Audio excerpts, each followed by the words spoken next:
fabulous. Don't you wanna try it?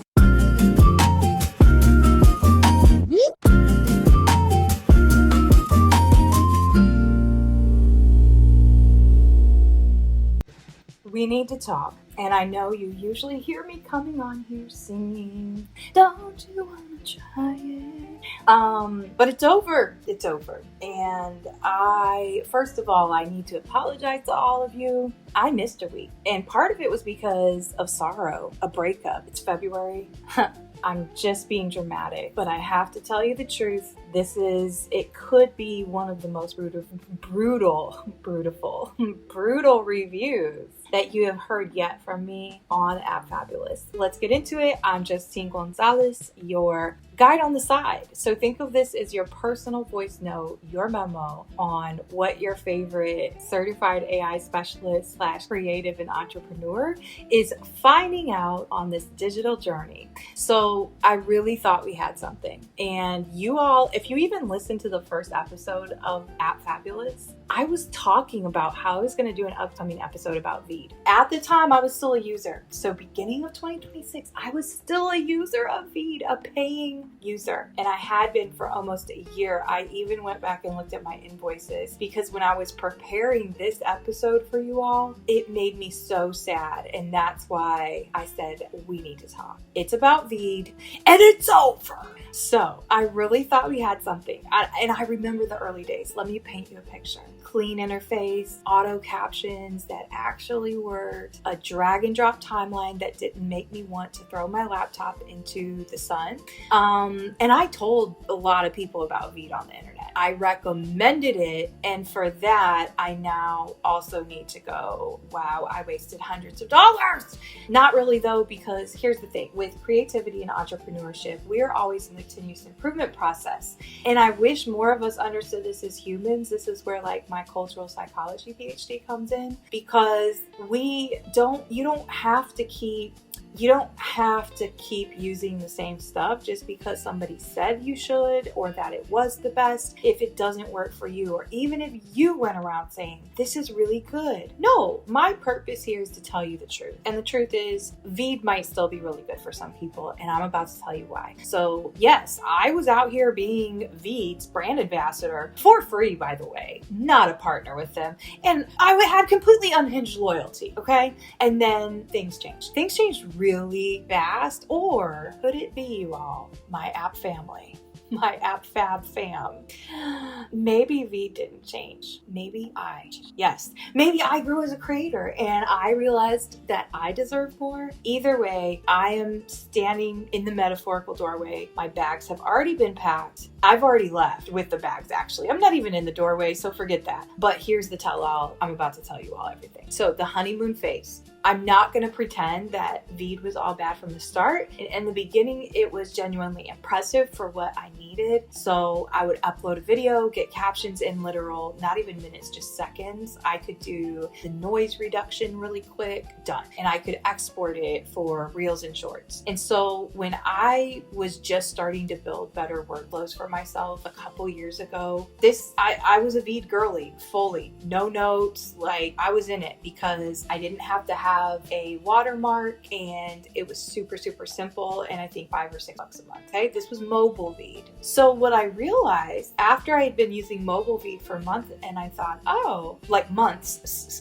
and I said, let me get more technical and professional with how I'm putting out content so that I have consistency and I'm not all over the place with what I put on Instagram versus YouTube. So because of how I started out creating content, and it was just kind of go with the flow, whatever felt right. And part of this is because I'm on my own identity journey, right? So I knew things were happening with certain contracts, certain things that certain types of work I didn't want to do anymore as a consultant. And so I took some time to really play and have a ball on social media and see what dives, what doesn't work. And some people tell me that I was crazy for that, or, oh, I'm messing with algorithms, it's just going to take longer. I don't care, okay? I'm here for the continuous improvement process. And you know what, doggone it? I'm I'm going to tell you the truth. Every review, you're going to also hear positive from me. This is just something that you happen to catch me literally when I broke up with them. And part of this podcast, it keeps me consistent and in the know with things as a director of a nonprofit that is an ed tech nonprofit,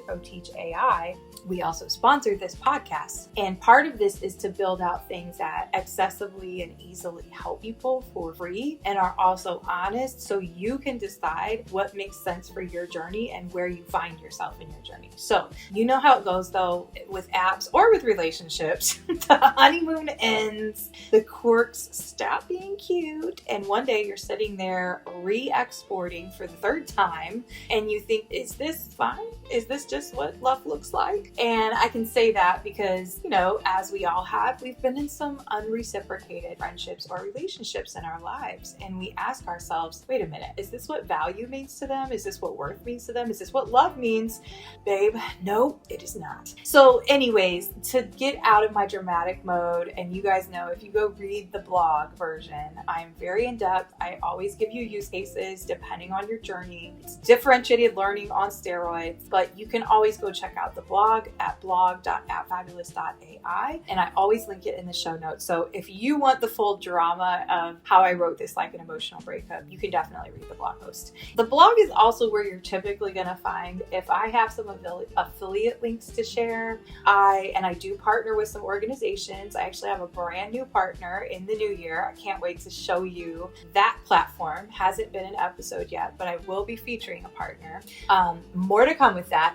But I want to get into the differences very quickly before we end this episode. So let me get out of my emotional drama mode. And you all do realize, though, we get into these attached relationships even with subscription. And that is what I found about my own pattern with Veed. So fast forward, I want to start getting more professional and systematized about how I put out content and the professional level by which I do it. So the first thing that made me really question the relationship with Veed is the desktop versus mobile apps, and they're drastically different. So it's not even a slightly different layout. It's not only that, like basically, I mean, features exist on one platform and they don't exist in any way, shape, or form on the other. It's like they looked across the code base and said, you handle that one, I'll sit this out. So there's not a whole lot of crossover, and then your media library doesn't sync across desktop versus mobile. So it doesn't travel. So it's my partner who refuses to go anywhere new and then acts surprised when you outgrow the relationship. If you had to compare it, that's what I would compare it to, that type of relationship when you're like, come on, let's do this.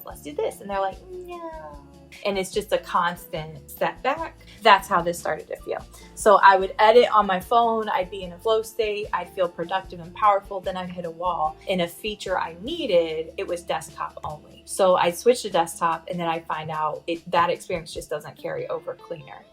It doesn't carry over cleanly. And even if some of the files sync, you have to redo the steps. It's like rebuilding something I'd already built. Plus I'm paying monthly for it. The audacity. So this is where I really started to lose it though, were their export glitches. And there wasn't a lot of, it took lots and lots of time. I actually got excited when Veed started coming out with new AI features because I thought I could use very detailed prompts to pull out and get it to auto clip the shorts with captions from a longer form video. That is really why I was drawn to their desktop version for my YouTube channels. However, I really needed parity across devices. I needed reliable exports. I needed transparency when things break. I don't just want an error message that says something went wrong after I waited 2 hours just to export one type of video or batch a set of clips from a 10-minute video on the desktop, right? And those aren't luxury things that I'm asking for, especially when I need a workload that respects my time. And essentially, I'm paying a monthly subscription amount to actually save myself time. So all of this to say, let's look at my hot nerd verdict. And this is where I am letting you know who this is best for, who it's not great for, and then the biggest strengths and weaknesses, pricing versus value. The overall hot nerd rating I gave was 2.5 out of 5 stars because Veed started really strong for me, but ultimately got lost in the plot. And that's my story. So this is where I want to be careful to say, this isn't a bash at Veed or anybody who works with Veed or anything like that. And I will say that with anything that I do. This is me being truthful about where I found myself in my own content journey as well. So this is a best for beginners who you want to edit primarily on desktop and you need quick auto captions, and you also do have a forgiving content schedule, meaning you might be able to block out a whole day where all you do is content. I can do that and I have the freedoms to do that. I don't want to do that. I am more interested in spending my time like practicing speaking engagements I have. So I don't want to spend that to have to end up spending 3 hours on something that could take me 30 minutes. That's like 2.5 hours in one day. That's a lot of time. Okay. That's a lot of time in your life that you might lose. And I could be taking a really good nap. I'm being completely honest. My sleep is more important to me. And when you start talking, I'm not even talking money, I'm talking energy. To me, having naps every week like that is more important to me at this stage of my life as a woman who's 41. Okay. So that wouldn't have been true even 5 years ago. I never would have even said something like that. Definitely wouldn't have said it on a podcast 10 years ago because I wasn't thinking that way. That wasn't where I was at in my journey. So remember that even when you decide to break up with something, including friendships, including relationships, it started out strong and it started out with something. There was something that connected you or drew you or attracted you to that app, to that person, to that friendship, whatever. Who this is not great for is creators like myself who I want to move between mobile and desktop. I publish very frequently across multiple platforms and I rely on captions being export accurate. I didn't find Veed to always be the most accurate. Now, do I always deliver and talk the best? No, probably not. But I'm not going to make excuses for it because I have used other systems that are a lot sharper in how they are able to accurately code your words with the language being spoken. So